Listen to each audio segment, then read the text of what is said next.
All right, I'm going to talk a little bit about the crate. It's a great way to housebreak your dog, which is what we're going to work on. If you're crate training a dog, they cannot get into a lot of trouble when they're in the crate. And when you have a puppy, prevention is the biggest key. If you prevent bad behavior from happening, they don't practice the bad behavior.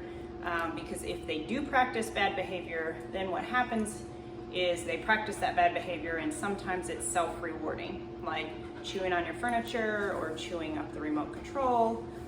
When they start doing that, then it may feel good on their teeth because she is teething, and so she may pick up other objects and do that. So we want to prevent all of that stuff from happening.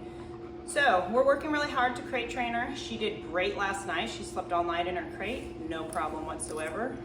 Woke up this morning and she pottied outside. That's another benefit. Most dogs will not have accidents in their crate if it's big enough for them just to stand up and turn around. And she did not have any accidents.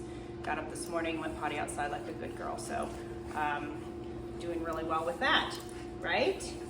Okay, so I'm going to start by building value for the crate. So I am starting to feed her on a schedule. So I'm feeding her, I probably might feed her 3 times a day.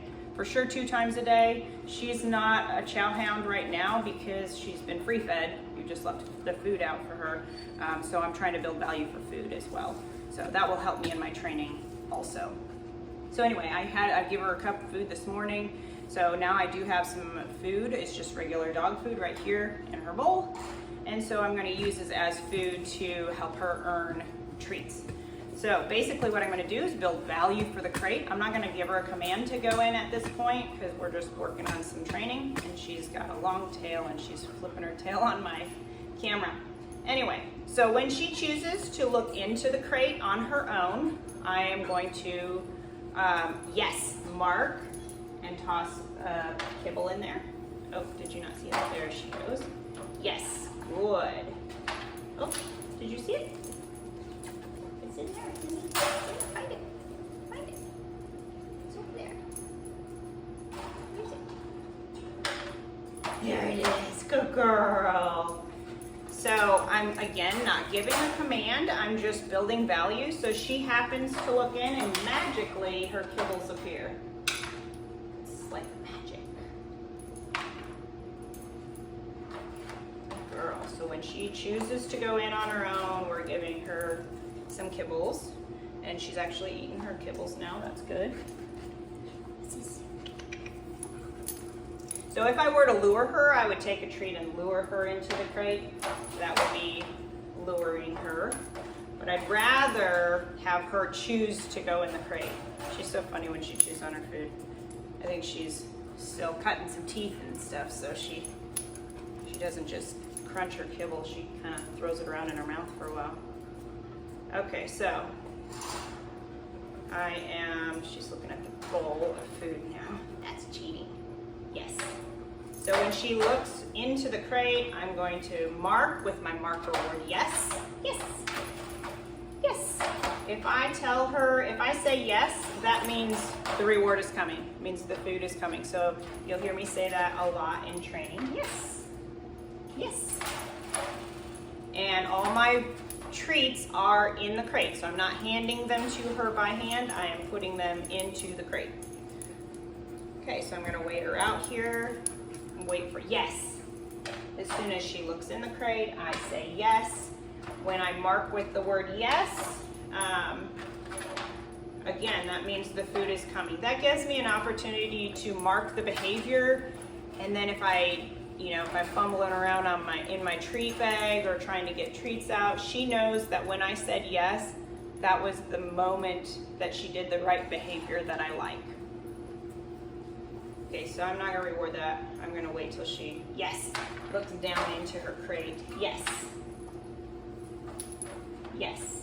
So when she's in there, yes, she's got lots of cookies. Yes. Lots of cookies when she's in her crate. Lots of value. Now she can get out of there if she chooses to get out, but then the treats will stop. Yes. Yes. And again, this is just her kibble, so this is kind of her lunch. Yes. Yes. Yes. Good. Okay. So So I knew she was going to come out, so I went ahead and just released her with my release word so that she started to hear that, okay, I can come out when I've heard my release word. Okay, I'm going to grab some more kibbles here. And this is very early stages of this, so eventually she's going to be running in and out of her kennel. So I'm going to wait for her to look towards her kennel. She's looking at the food in my hand, and that's not what I want, so I'm just going to ignore the bad behavior that I don't want and wait for something I do want. And that's a whole nother training. You're getting ahead of me. Yeah, you're getting ahead of me. Justice. She does know her name, don't you? All right, I'm gonna wait her out again. I just wanted her standing up. Yes, so even that split second, yes, she looked into her crate. I'm gonna mark reward. So now I'm gonna actually close the door, and we're gonna work on what we worked on at the front door, and that is waiting at the threshold. So every time we come in and out of this crate, except for maybe in the morning when I think she has to go potty, I work on, whoops, that didn't work out today. I work on telling her to wait at the door. If I think she has to go to the bathroom really bad, I'll just release her and let her know she can come out. But we're working really hard not to let her dart out of here in a panic. If she's been in there for 10 minutes and she's really panicky, I will come and sit and wait for her to show me this calm behavior. Good girl. So you can see she's been in there a second and she's wait. So if she tries to go through, I just close my door and it's out, not accessible to her. I might throw a treat in there. See, now she's a little stressed. You can tell because she's not eating her treats now. Okay. And then when she's calm, I'm going to release her and let her know she can come out. I'm not going to reward her because the reward is coming out of that kennel. All rewards are happening inside that kennel. She went back in there and ate those treats. Didn't you? Yes, you did. There's more in there. Yes, yes, yes, yes. Okay, so again, I'm going to close my door. Good girl. I'm going to wait for her to be calm. If I were to, just get back from work, whatever, I'm going to wait for her to be calm. Wait. And if she tries to stick her nose out, I just close that door. But I do want it to be inviting. I want to be able to open this door completely. Okay. Good girl. So that she'll wait there. Anyway, that's just a smidgen information on crate training. There's a lot to it, but I just want to see or show you the very initial progress and stuff that we're working on right now. So this is just day one. We have a long ways to go, but we'll show you how we're progressing as time goes on. We'll see you later. Bye.